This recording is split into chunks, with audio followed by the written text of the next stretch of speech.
नमस्कार। मनुष्य अपने संपूर्ण जीवन मात्र दो ही चीजों की कामना करता है।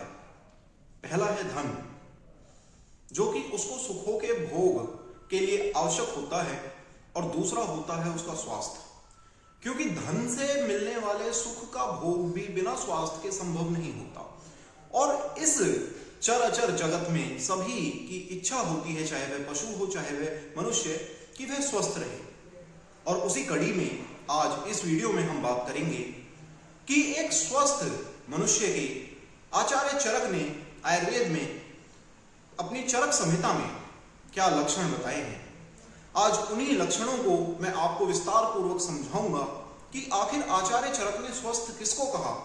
क्या आप स्वस्थ की परिभाषा में फिट बैठते हैं? क्या आप सच में स्वस्थ हैं? यदि आप भी ये जानना चाहते हैं, आपके मन में भी यह जिज्ञासा है कि क्या शरीर के भीतर उपस्थित रोगों का ना होना ही स्वास्थ्य है, तो इस वीडियो पर बने रहें। तो चलिए शुरू करते हैं। बहुत सारी वीडियो आपने देखी होंगी जिसमें बताया गया होगा कि आपके ये हो रहा है तो आप स्वस्थ हैं, ये हो रहा है तो आप स्वस्थ हैं। परंतु आयुर्वेद क्या कहता है? सवाल ये है, आयुर्वेद कहता है कि समदोषा समाग्नि समधातु मल क्रिया प्रसन्न आत्मेंद्रिय मनः स्वस्थ इति भिद्यते। मतलब जिस व्यक्ति के शरीर में उपस्थित तीनों दोष सम अवस्था में है, यानी कि उसके शरीर में वात पित्त कफ जो कि पूरे शरीर की क्रियाओं को संचालित करते हैं, यदि वे स्वस्थ अवस्था में हैं तो वह व्यक्ति स्वस्थ है।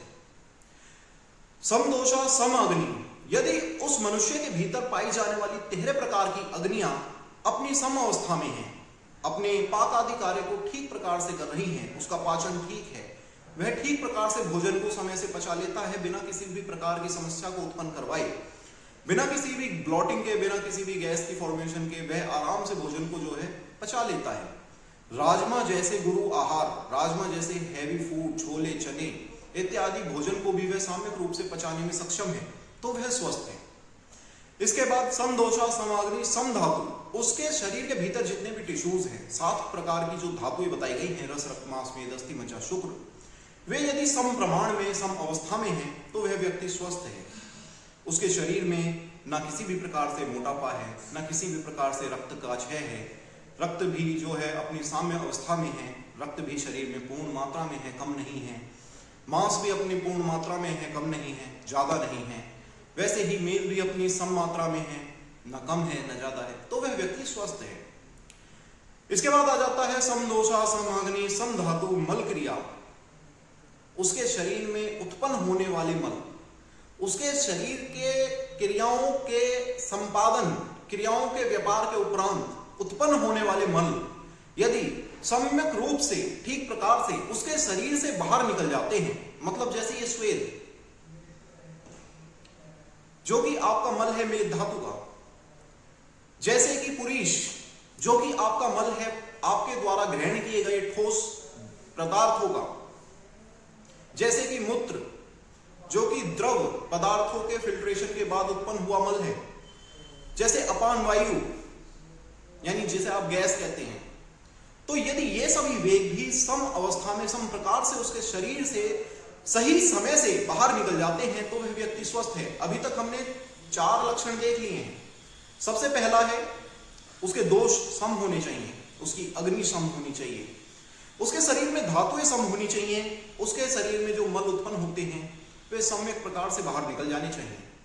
उसके बाद यदि हम आगे बात करें तो उसके बाद आता है प्रसन्न आत्मेंद्रिय मनः। बात आ गई ना, सिर्फ शारीरिक स्वास्थ्य ही स्वास्थ्य नहीं कहा गया, हमारे आचार्य ने इससे ऊपर भी बातों को कहा जिसे आज WHO स्वयं मानता है।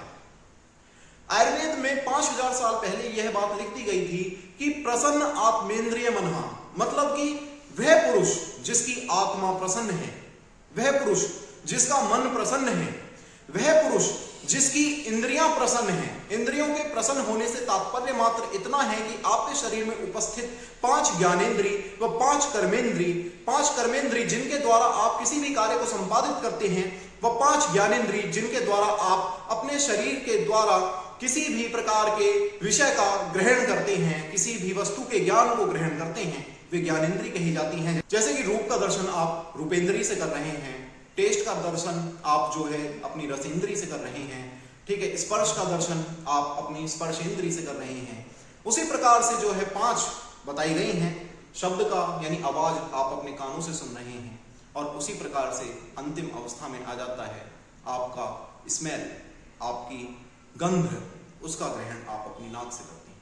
यदि ये सभी अपनी सम अवस्था में हैं, ठीक प्रकार से अपने विषयों को भोग कर रही हैं, ठीक प्रकार से ये ग्रहण कर पा रही हैं अपने अपने विषयों को, जो इनका कार्य है उसे ये ठीक प्रकार से कर पा रही हैं, तो आप सही मायने में स्वस्थ हैं। और यदि आप इस पूरे क्राइटेरिया में किसी भी स्टेप पे आउट हो जाते हैं, तो वहां पर आपको समझना चाहिए कि आपको आवश्यकता है किसी वैद्य की, आपको आवश्यकता है किसी ऐसे व्यक्ति की जो आपको स्वास्थ्य की ओर ले जा सके, आपको पुनः आपके स्वास्थ्य को प्राप्त करवा सके। आपको स्वयं जाना होगा उसके लिए, क्योंकि दोस्त, जो प्यासा होता है वह कुएं के पास जाता है, ना कि कुआं चलकर प्यासे के पास आता है। यह वीडियो मात्र एक संकेत है आपके लिए कि यदि आप और आपका परिवार स्वस्थ होना चाहता है, तो इस परिभाषा को सदैव याद रखें और इसके अनुसार अपने स्वास्थ्य का आकलन करें।